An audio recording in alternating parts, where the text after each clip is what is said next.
எல்லா பெருமைகளும் இறைவனுக்கே. நம் அனைவர் மீதும் இறைவன் புறத்திலிருந்து அமைதியும் சமாதானமும் நிறைவாக உண்டாகட்டும். இன்றைய தியான வகுப்பை தொடங்கலாம். காலை பிரார்த்தனை வாசிக்கலாம். அகிலங்களின் இறைவனே, அனைத்து பெருமைகளும் போற்றுதல்களும் உன் ஒருவனுக்கே உரியது. அனைத்தின் ஆதாரமும் நீ, அனைத்தின் தொடக்கமும் நீ, அனைத்தின் முடிவுகளும் உன்னிடமே. உன்னுடைய அருட்கொடையாம் இந்த நாளை உன்னுடைய திருப்பெயரால் நான் தொடங்குகின்றேன். என்னுடைய அறிவின் மற்றும் அறியாமையின் தீங்குகளிலிருந்து உன்னிடமே நான் பாதுகாவல் வேண்டுகின்றேன். என்னுடைய பெருமை மற்றும் பொறாமையின் தீங்குகளிலிருந்து உன்னிடமே நான் பாதுகாவல் வேண்டுகின்றேன். உலகத்தின் பொருள் மயக்கங்களும் என் மன இச்சைகளின் கெட்ட நோக்கங்களும் உன்னுடைய பொருத்தத்தை விட்டும் என்னை விலக்கிவிடாமல் இருக்க உன்னிடமே உறுதியாக நான் பாதுகாவல் வேண்டுகின்றேன். இன்னும் என்னுடைய தவறுகள் மற்றும் பாவங்களுக்காக என்னிடமே நான் மன்னிப்பை வேண்டுகின்றேன். மன்னிப்பவனே, என்னை மன்னிப்பாயாக. நேர் வழியில் என்னை நிலைத்திருக்கச் செய்வாயாக. உன்னுடைய அருளை கொண்டும் கருணையை கொண்டும் உன்புறமிருந்து நற்குணங்களை கொண்டும் ஞானங்களை கொண்டும் என்றென்றும் என்னை நீ வழிநடத்துவாயாக. நீ என்னுடன் எப்போதும் இருந்து கொண்டிருப்பதை என்னை எப்போதும் உணர்ந்திருக்கச் செய்வாயாக. என்னுடைய எண்ணங்களிலும் பார்வையிலும் பேச்சுக்களிலும் செயல்களிலும் பொறுமையை கொண்டும் நன்மைகளை கொண்டும் எனக்கு வழிகாட்டுவாயாக. எனக்காக நீ நாடியிருக்கும் நன்மைகளை தவறாமல் நான் அடைந்து கொள்வதற்காக எனக்கு நீ உதவி செய்வாயாக. நீயே என் இறைவன், நீயே என்னுடைய பொறுப்பாளன், நீயே என் இறைஞ்சுதலை செவியேற்பவன். செவியேற்பவனே, படைப்பாளனே, புதிய படைப்பாக என்னை ஆக்கி தருவாயாக. புதிய வாழ்க்கையில் என்னை வாழ வைப்பாயாக. அமைதியும் சமாதானம், ஆரோக்கியம், ஞானங்களும் நன்மைகளும் மேன்மைகளும் குளிர்ச்சியும் கதகதப்பும் சோலைகளும் நீரோடைகளும் தூய உணவுகளும் உறவுகளும் நிறைந்த புத்தம் புதிய வாழ்க்கையை உன்னை கொண்டு நான் விரும்புகின்றேன். விருப்பங்களை அளிப்பவனே, ஏற்றுக்கொண்டேன் இறைவனே. புதிய வாழ்க்கையில் என்னை வாழச் செய்வாயாக. புதிய படைப்பாய் என்னை ஆக்கித் தருவாயாக. உன்னுடைய அருட்கொடையாம் இந்த நாளை உன்னுடைய திருப்பெயரால் நான் தொடங்குகின்றேன். பெருமைகளும் புகழ்களும் உன் ஒருவனுக்கே. இந்த நாள் என்பதை இறைவனுடைய அருட்கொடை என்று நாம் அழைக்கின்றோம். ஏனென்றால் நம்முடைய விருப்பங்கள் பிரார்த்தனைகள் எல்லாம் இந்த நாளில்தான் இறைவன் புறத்திலிருந்து நிறைவேற்றப்பட இருக்கின்றன. எனவே இந்த நாள் நிச்சயமாக மிக முக்கியமானது. இந்த நாளின் ஒவ்வொரு தருணம் ஒவ்வொரு நொடி பொழுதும் மிகவும் முக்கியமானது. அதனால்தான் இந்த நாளை நாம் அருட்கொடை என்று சொல்கின்றோம். நாம் அமைதி முதலாக மேன்மை முதலாக வாழ்வினுடைய பெரும் ஞானங்களை எல்லாம் இறைவனிடம் கேட்கின்றோமே, அதை இறைவன் நிறைவேற்றி தருவது இந்த நாளில்தான். அதனால் நாள் என்பது இறைவனுடைய அருட்கொடை. காலையில கண் விழித்தோம் என்றாலே நிச்சயமாக அதுவே இறைவனுடைய அருட்கொடை தான். நமக்கான வாய்ப்புகளை, நன்மைகளை, மன்னிப்புகளை தேடிக்கொள்வதற்கு இறைவன் அளித்திருக்கக்கூடிய ஒரு வாய்ப்பு என்பதாகத்தான் நாம் உணர வேண்டும். இந்த உணர்தல்கள்ல தான் வாழ்க்கை உயிரோட்டமா நகர முடியும். வாழ்க்கை அது பாட்டுக்கு நடக்குது, நம்மளும் அப்படியே போய்கிட்டு இருப்போம் அப்படிங்கும்போது அது உயிரில்லாத வாழ்க்கை. ரசனைன்னு சொல்லுவாங்க. அந்த ரசனையோடு இருக்க வேண்டும். அந்த ரசனையினுடைய அடிப்படை இந்த நாள், இந்த வாய்ப்பு இந்த உலகத்தில் நமக்கு கிடைத்து கொண்டிருக்கிறது. அதுதான். இது ஒரு பதவி. அதனாலதான் இந்த நாளை அருட்கொடை என்று நாம் சொல்லுவோம். இன்னைக்கு மருத்துவ ரீதியா ஒரு முக்கியமான தகவல் நாம் தெரிந்து கொள்ள இருக்கின்றோம். மிக முக்கியமாக அதனை நீங்கள் உள்வாங்கிக் கொள்ளுங்கள். இந்த நாப்பிங் அப்படின்னு சொல்லுவாங்க. நாப்பிங்னா என்னது? உட்கார்ந்துகிட்டே தூங்குறது. அதை சிறு தூக்கம் அப்படின்னு தமிழ்ல சொல்லுவாங்க. இந்த சிறு தூக்கத்தினுடைய நன்மை என்ன? அதற்கு பின்னாடி இருக்கக்கூடிய உடலியல் செயல்பாடு என்ன? மருத்துவ ரீதியாக அதை எப்படி நாம் அணுக வேண்டும், புரிந்து கொள்ள வேண்டும் என்பதை பற்றி சின்னதா ஒரு கருத்து. அக்குபஞ்சர் படிச்சிருக்கவங்களுக்கு தெரியும். நம்முடைய கண்கள் என்பது நம்முடைய கல்லீரலுடைய வெளி உறுப்பு என்பதை படித்திருக்கின்றோம். நம்முடைய கண்கள் என்பது கல்லீரலுடைய வெளி உறுப்பாக இருந்தாலும், அதில் மற்ற அனைத்து சக்திகளுடைய சங்கமம் இருக்கிறது. இப்ப கண்ணுடைய கருவிழி நீர் சக்தியினுடைய பிரதிநிதித்துவத்தை கொண்டதாக இருக்கிறது. அந்த கருவிழியை சுற்றி இருக்கக்கூடிய அந்த வெள்ளை நிறம் காற்று சக்தியினுடைய பிரதிநிதித்துவத்தை குறிக்கக்கூடியதாக இருக்கிறது. அந்த வெள்ளை பரப்பில் சிவப்பு நிறத்தில் அந்த நுண் நரம்புகள் பாய்கின்றனவே, அவைகள் நெருப்பு சக்தியினுடைய பிரதிநிதித்துவத்தை குறிக்கக்கூடியதாக இருக்கிறது.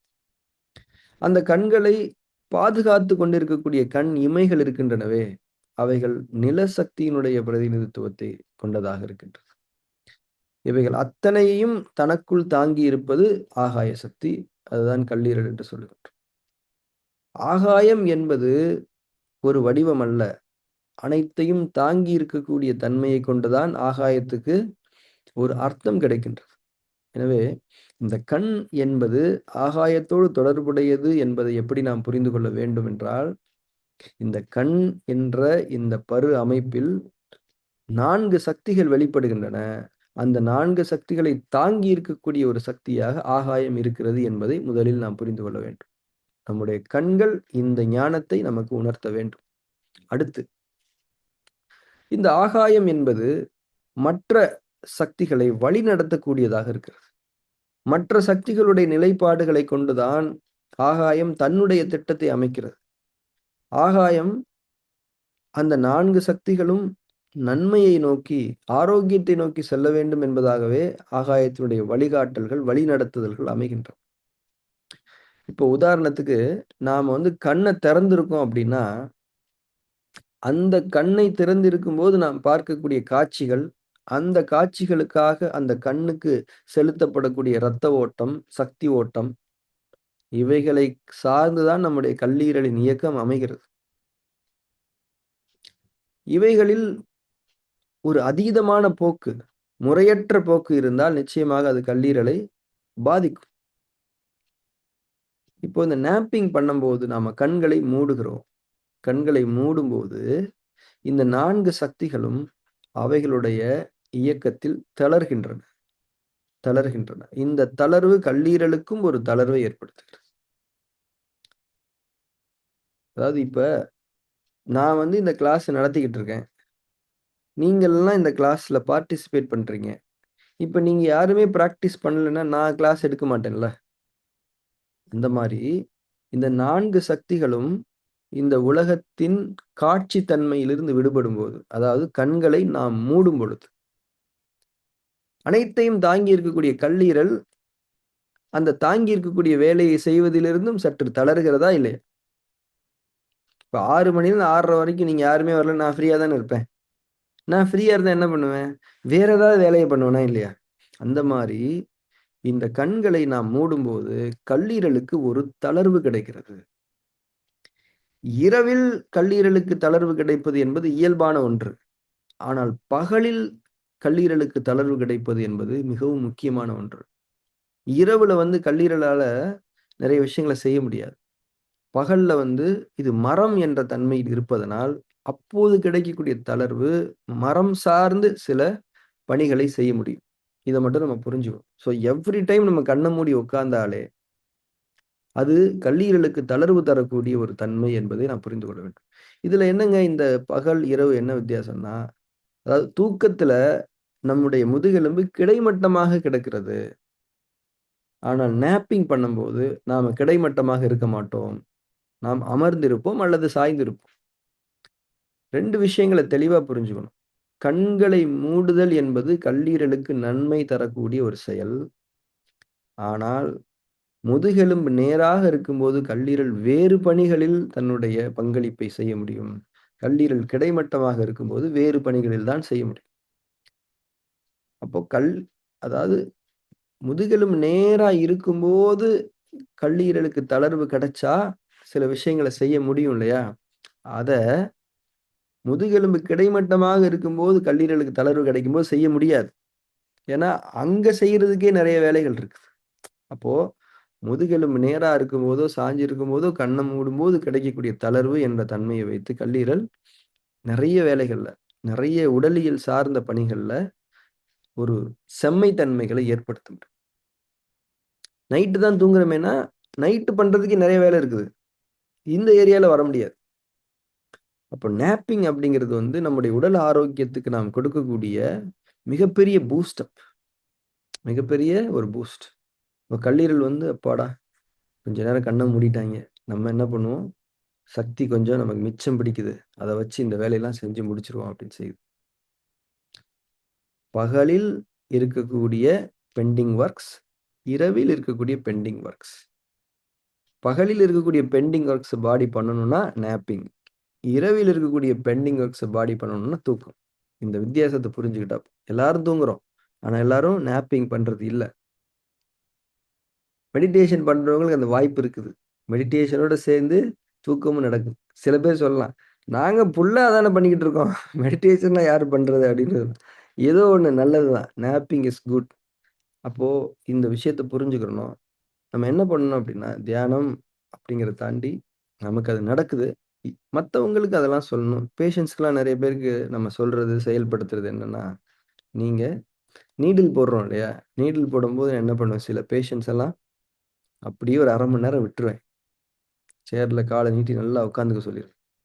நீடில் போடுறதுக்கு அக்குபஞ்சருடைய தத்துவங்கள் படி அஃபிஷியலி ஒரு 1 நிமிஷத்திலிருந்து 1 1/2 நிமிஷமே போதுமானது. இருந்தாலும் அது எக்சீட் ஆனா, அதுல எந்த விதமான நெகட்டிவ் எஃபெக்ட்ஸும் வராது. பட் சைக்காலஜிக்கலி நம்ம நீடில் போட்டுருக்கோம். கண்ண மூடி தான் உட்காரணும் சொல்லிருவேன். கண்ண தொறந்தீங்க, வேலை செய்யாது. இவ்வளோ தூரம் வந்தது வேஸ்ட்டா போயிரும். அவைங்க பாட்டுக்கு அப்படியே உட்காந்துர வேண்டியதுதான். அதில் ஒரு நன்மை. அடிப்படை நன்மையில் நன்மைகள் கூடுகின்றது. அதனால நேப்பிங்கோட இம்பார்ட்டன்ஸ நம்ம புரிஞ்சுக்கணும். மாணவர்களுக்கு, வேலை செய்பவர்கள், முக்கியமாக பெண்களுக்கு இந்த நேப்பிங் அப்படிங்கிறது வந்து அவ்வளவு நன்மைகளை தரக்கூடிய ஒரு மருத்துவ வழிமுறை என்பதை நாம் புரிந்து கொள்ள வேண்டும். ஸோ நேப்பிங்னா என்னது? முதுகெலும்பு நேராகவோ, சாய்ந்து இருக்கக்கூடிய நிலையிலோ இருக்கும்போது கண்களை மூடும். முக்கியமா கம்ப்யூட்டர்ல ஒர்க் பண்றாங்க இல்லையா? இந்த ஐடிலலாம் கம்ப்யூட்டர்ல புரோகிராம் பண்றது, இந்த மாரியான விஷயங்கள் இருக்கவங்களுக்கு அப்பப்ப நீங்க நேப்பிங் பண்ணிக்கணும். இந்த நேப்பிங் வந்து பார்த்தீங்கன்னா, 10 மினிட்ஸ் மினிமம் எடுக்கணும். 10 மினிட்ஸ் எடுத்தா தான் அதுக்கு நேப்பிங்ன்னு பேரு. ஏன்னா பாடிக்கு வந்து அது தேவ. அந்த மினிமம் ஹவர்ஸ் தேவ. அப் டூ 20 மினிட்ஸ் வரைக்கும் நேப்பிங் எடுக்கலாம். அதுக்கு மேல எடுக்கக்கூடாது. அது வந்து பகல் நேரங்கள்ல நம்ம வந்து வேலைகள் செய்ய வேண்டிய தேவை. 1 நாளிகை தான் அதிகபட்ச நேரம். அதனால டைம் கிடைக்கும்போது ரிலாக்ஸ் பண்ணுங்க. மெடிடேஷன் அப்படிங்கிறது வந்து அது மனம் சார்ந்த ஒரு வேலை. இது வந்து ஓய்வு. அது மனம் சார்ந்த இயக்கம். ஸோ மெடிடேஷன்ங்கிறது மனம் சார்ந்த இயக்கம். நேப்பிங் அப்படிங்கிறது வந்து இது வந்து ஓய்வு. கம்ப்ளீட்டான ஒரு ஓய்வு. ஸோ டிஃபரன்ஸ் புரிஞ்சுக்கணும். ஸோ இப்ப நம்ம வந்து என்ன வேணா பண்ணிக்கலாம். நேப்பிங்கும் பண்ணிக்கலாம். மெடிடேஷனும் பண்ணிக்கலாம். நம்ம கண்களை மூடி தியானத்துக்கு தயாராகலாம். ஸோ இன்னைக்கு வந்து டெடிகேட்டடா நம்ம வந்து ஃபார்ம் 3 பண்ண போறோம். ஸோ கண்களை மூடி நம்முடைய அக உலகத்துக்குள் திரும்பி அதிட்டானாவை கொண்டு அதை உறுதிப்படுத்தி மூச்சின் மீது கவனம் கொள்வோம். உணர்வுடன் கூடிய கவனம் கொள்வோம். ஒரு சில நொடிகள் இறை உணர் சுவாசத்தில் நிலைத்திருக்கலாம். அதிட்டானாவை உறுதியாக பேணிக்கொள்ளுங்கள்.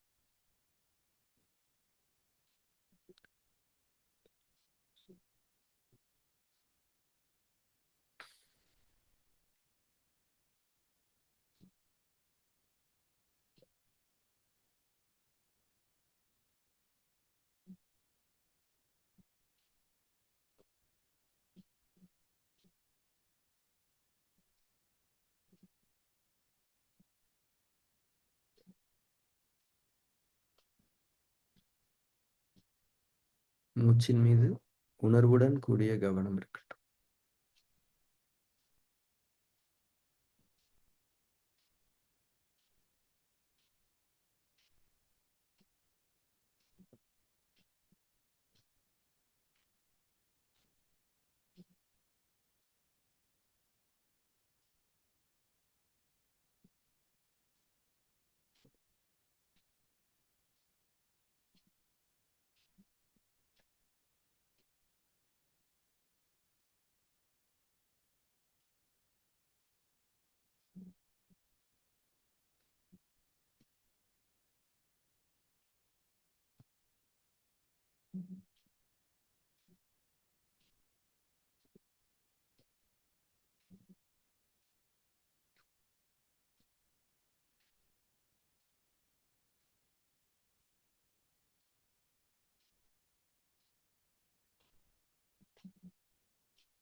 மூச்சின் மீது உணர்வுடன் கூடிய கவனம் இருக்கட்டும். ஒவ்வொரு மூச்சையும் தவறு விடாமல் உணர்வுடன் கவனிக்க வேண்டும்.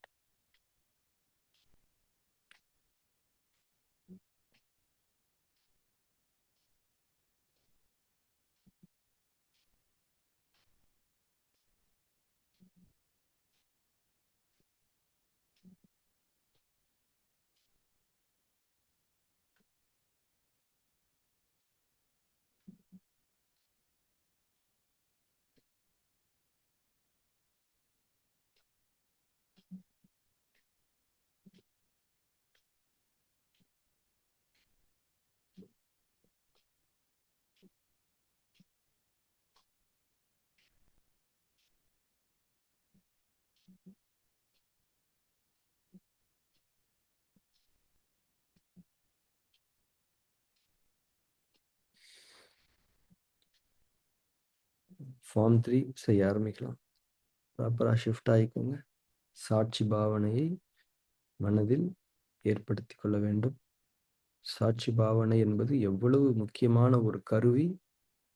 அந்த கருவியை கொண்டு எவ்வளவு ஒரு நுட்பமான ஒரு தன்மை வெளிப்படுத்தப்படுகின்றது. அது நமக்கு எந்த அடிப்படையில் நன்மை, இதையெல்லாம் புரிந்து கொண்டு சாட்சி பாவனையில் நிலை பெறத் தொடங்க வேண்டும். மனதிலும் உடலிலும் எந்த ஒரு நிகழ்வு, மாற்றம், தூண்டல் நடந்தாலும் அது குறித்து எந்த விதமான ஆதரவும், எதிர்ப்பும், பதிலளிப்புகளும் இல்லாமல் வெறுமனே அவைகளுக்கும் நமக்கும் எந்த தொடர்பும் இல்லை என்பதை போன்று செயல் நோக்கங்கள் இல்லாத ஒரு கவனத்தை கொண்டு அவைகளை வெறுமனே கவனித்து வர வேண்டும். சாட்சி பாவனையில் நிலை பெறுகிறது. ஃபார்ம் 3 செய்ய தொடங்கும்.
அதிட்டானாவிலிருந்து தளர்ந்து கொள்ளலாம்.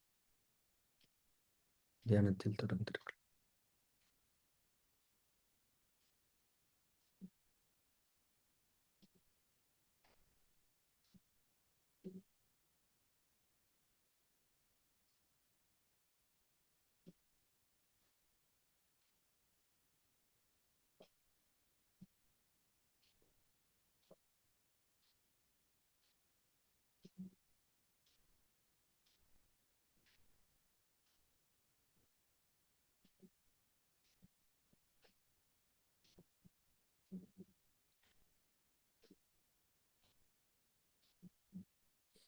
நாம் தியானத்தை நிறைவு செய்து கொள்ளலாம். மெதுவாக கண்களை திறந்து. இந்த நேப்பிங்குடைய முக்கியத்துவத்தை நாம் புரிந்து கொள்ள வேண்டும். ஒரு நாள்ல வந்து நமக்கு அ கண்ண மூடி இருக்கிறதுக்கான சின்ன சின்ன வாய்ப்புகள் கிடைச்சா கூட நம்ம கண்ண மூடி இருக்கிறது நல்லது. அது ஒரு 1 மினிட், 2 மினிட்டா இருந்தா கூட ஓகே தான். நேப்பிங்கா இல்லாட்டியும் ஒரு சின்ன ரிலாக்சேஷனா கண்டிப்பா இருக்க முடியும். கல்லீரல் அப்படிங்கிற ஒரு உறுப்புக்கு பின்னாடி ஒரு பெரிய எனர்ஜி செயல்படுது. ஸோ அந்த எனர்ஜி வந்து அ ஒரு மிக முக்கியமான எனர்ஜி. அந்த எனர்ஜினால நெறைய விஷயங்கள நம்ம பாடியில நன்மையா செய்ய முடியும். ஸோ அந்த எனர்ஜியில ஒரு சிறு சேமிப்பு அவ்வளோதான். அது தேவையான விஷயங்கள்ல இருந்து நம்ம கட் பண்ணல. கஞ்சத்தனம் பண்ணல. விரய செலவுகள்ல இருந்து தடுத்தாலே போதும். இப்ப வந்து இந்த இந்த ஸ்க்ரீன் டைம் அப்படின்னு ஒரு விஷயம் இருக்கு. எல்லார் ஃபோன்லயுமே இருக்கும். நீங்க அதெல்லாம் நீங்க ஆக்டிவேட் பண்ணி, அத கொஞ்சம் பார்த்தீங்கன்னா தெரியும். ஸ்க்ரீன் டைம் வந்து அவ்வளோ நமக்கு ஸ்பெண்ட் பண்ண தேவையில்ல. என்ன நமக்கு வரப்போகுது? WhatsApp மெசேஜ் வரப்போகுது. ஃபோன் பேச போறோம். அதுக்கு வந்து ஒரு மினிமமான ஸ்க்ரீன் டைமே போதும். ஆனா நம்ம YouTube இந்த மாரி சோசியல் மீடியாலாம் பார்க்குறதுல நெறைய ஸ்க்ரீன் டைம் வந்து மக்கள் ஸ்பெண்ட் பண்றாங்க. அது நமக்குன்றத தாண்டி நம்ம சமுதாயத்த பார்க்கும்போது, அவங்க அவங்க கல்லீரலோட சக்திய வந்து ரொம்பவும் விரயம் பண்ணிக்கிட்டே இருக்கிறாங்க. தேவையில்லாத விஷயங்களுக்கு. அதனால தான் அவங்களுக்கு வந்து அ பிரச்சனைகள் வருது. அக்குபஞ்சர் மருத்துவத்தில இருக்கும்போது நாம அதிகமா நோய் தன்மைகளுடைய மூல காரணங்கள தானே பார்த்துக்கிட்டே இருக்கிறோம். ஸோ அந்த மூல காரணங்கள்ல இந்த ஸ்க்ரீன் டைம் அப்படிங்கிறதும் ஒரு மூல காரணம் தான். ஏன்னா ஸ்க்ரீன் டைம்ங்கிறது உங்க லிவருடைய எனர்ஜி தான். அந்த எனர்ஜியினுடைய செலவு கணக்கு தான் ஸ்க்ரீன் டைம் நம்ம பார்க்கணும். இப்போ நீங்க எவ்வளோ செலவு பண்ணியிருக்கிறீங்க? உடம்புக்குள்ள அவ்வளோ வேலைகள் இருக்குது. பண்ண வேண்டிய வேலைகள். உடம்ப குறைக்கணும், கேஸ்ட்ரைட்டிஸ ஃபிக்ஸ் பண்ணணும், கான்ஸ்டிபேஷன சரி பண்ணணும், தலைவலிய சரி பண்ணணும், முடி கொட்டுறத ஃபிக்ஸ் பண்ணணும், பேக் பெயின் இருக்காது. இதுக்கெல்லாம் வந்து எந்த சக்தி தேவ அப்டின்னா, நிச்சயமா லிவரோட எனர்ஜி தேவ. இப்ப அத விரயம் பண்ணும்போது, லிவரோட எனர்ஜி விரயமாகுதுனாலே மற்ற ஆர்கன்ஸோட எனர்ஜி விரயமாகுதுன்னு அர்த்தம். ஏன்னா, அவைங்க விரயமாகுறதுனால தானே லிவர் கண்ணையே ஓப்பன் பண்ணுது. அப்போ ஒரு உந்துதல் தான். மனசுலருந்து வரக்கூடிய ஒரு உந்துதல். அத பார்க்கணும், தொடர்ந்து பார்க்கணும், நாடகம் பார்க்கணும். அடுத்து என்னன்னு பார்க்கணும். அவைங்க என்ன பண்றாய்ங்கன்னு பார்க்கணும். சும்மாவாவது யூடியூப் ஓப்பன் பண்ணி விட்டோம்னா, என்னத்தையாவது சொல்லிக்கிட்டே தான் இருக்காய்ங்க. நம்மளும் அது தேவையா, தேவையில்லையான்னு தெரியாம நம்மள அதுல இன்வால்வ் பண்ணிக்கிட்டே இருக்கிறோம்.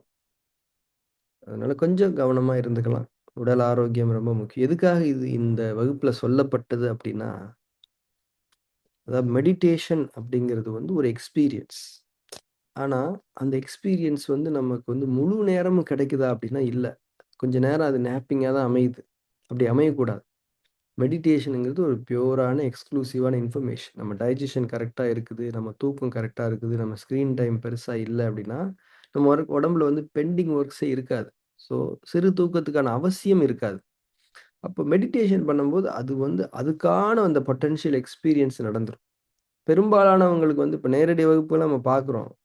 உட்கார்ந்த உடனே அப்படி சரிஞ்சிருவாங்க. ஓகே. அவங்க பேஷன்ஸ் அவங்க அப்படிதான் இருப்பாங்க. இப்ப அதனால தான் என்ன பண்றது தெரியுமா? பேஷன்ஸுக்கு தான் இப்போ இறைவழி தியான வகுப்புகள் நேரடியா வர வைக்கிறது. அந்த வாரம் வர்றவைங்கள அந்த வார இறுதியில அப்படியே புடிச்சு போட்டுறது. ஏன்னா ஒவ்வொரு வாட்டி நம்ம விளம்பரம் பண்ணி எல்லாரையும் கூப்பிடுறதுக்கு டயர்ட் ஆயிடுது. நம்மள தேடி வர்றாங்கல்ல, அவங்கள அப்படியே உட்கார வச்சிருது. சில பேர்லாம் இருப்பாங்க. அப்படியே உண்மையிலேங்க அது வந்து அப்படியே கண்ண மூடுவாருங்க. மூடி கரெக்ட்டா நான் வந்து ஒரு 1 மினிட் 1 1/2 நிமிஷம் பார்ப்பேன். அப்படியே சொருகி விழுந்து. ஏன்னா உடம்புல அவ்வளவு பிரச்சனைகள் இருக்குது. சிறு தூக்கத்தையும் தாண்டி தூக்கத்தோட உச்சிக்கு போயிடுது. இழுக்குது அப்படி. இதுக்கு மேல தூங்குனா சிறு தூக்கம் கிடையாதுங்க. விழுந்துராதீங்க அப்படின்ற அளவுல தான் நம்ம ஒரு பண்ண வேண்டியிருக்கு. ஸோ அவங்க பண்ண அவங்க இம்ப்ரூவ் ஆவாங்க. ஏன்னா எனர்ஜிய பத்தி தெளிவா தெரிஞ்சவங்களுக்கு நேப்பிங்கோட இம்பார்ட்டன்ஸ் என்ன அப்படிங்கிறது தெளிவா தெரிஞ்சுக்க முடியும். அதனால நமக்கும் தேவையா இருந்தா அத நம்ம பண்ணிக்கலாம். நாளை தியான வகுப்பில் சந்திக்கலாம். Thank you very much.